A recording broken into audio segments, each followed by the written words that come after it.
आलक्षितः स्वैरवधूत वेशो व्रतानि चेरे हरितोषणानि। पवित्र और साधारण भोजन करते हैं विदुर,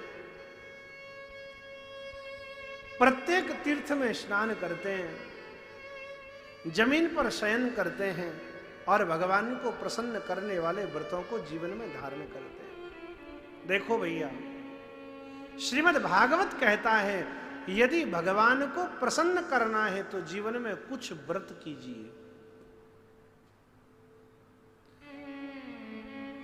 सोमवार का व्रत के, मंगलवार का व्रत के, शनिवार का व्रत, ये नहीं कहते भगवान। जिन व्रतों से भगवान प्रसन्न होते हैं वह व्रत है सभी जीवों के ऊपर दया करने का व्रत। संसार के हर जीव पर दया करो। जिसके जीवन में संपूर्ण जीवों के ऊपर, सर्वभूतों के ऊपर दया करने का व्रत है, दया सर्वभूतेषु, सब जीवों के ऊपर जो दया करता है भगवान उस पर प्रसन्न हो जाते हैं। दूसरा व्रत है इंद्रियों को जीतने का व्रत, इंद्रियों को रोकने का व्रत। जिसके जीवन में जितेंद्रियता है, आंख यदि कुरूप को देखना चाहती है, आंख यदि खराब दृश्य देखना चाहती है और हम उसे रोक करके भगवान श्री वृंदावन बिहारी की ओर ले आते हैं, अरे संसार को क्या देखना, संसार के विषयों को क्या देखना, देखना है तो भगवान श्री वृंदावन बिहारी के सौंदर्य को देखो। अपनी कुमार्गगामिनी इंद्रियों को रोक करके भगवान की ओर लगा देना सच्ची जितेंद्रियता है। जिसके जीवन में इंद्रियों के संयम का व्रत है, भगवान उस पर प्रसन्न हो जाते हैं। और तीसरा सबसे महत्वपूर्ण वैष्णव के जीवन में यह व्रत अवश्य होता है, एकादशी का व्रत। जीवन में यदि भगवान का होना चाहते हो तो एकादशी का व्रत निष्ठा पूर्वक करो। विदुर इन सब व्रतों को करते हैं, स्वच्छंद रूप से घूमते हैं, जहां भी जाते हैं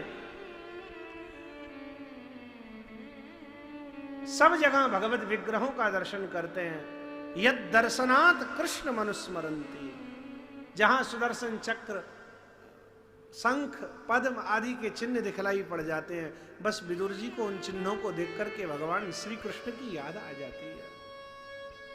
धीरे धीरे धीरे धीरे ऐसे ही समय व्यतीत हुआ और घूमते घामते श्री विदुर जी महाराज ब्रजमंडल में श्री यमुना जी के पवित्र तट पर पधारे। कालेन तावद यमुनाम उपेत्य तत्रोद्धवम भागवतम ददर्श। यमुना जी के कूल पर विदुर जी को भगवान के परम भक्त, परम प्रिय सखा श्री उद्धव जी का दर्शन हुआ है। पूज्यपाद ब्रह्मलीन संत श्री डोंगरे जी महाराज कहा करते थे, भैया श्री यमुना के तट पर भक्त मिलते हैं। गंगा किनारे की भूमि ज्ञान भूमि है, गंगा किनारे की भूमि पर ज्ञानी मिलते हैं। और मां नर्मदा के तट पर विरक्तों का, बैरागियों का दर्शन होता है, क्योंकि नर्मदा जी वैराग्य प्रदान करने वाली है। पूज्यपाद ब्रह्मलीन स्वामी श्री अखंडानंद सरस्वती जी महाराज कहते थे, आज भी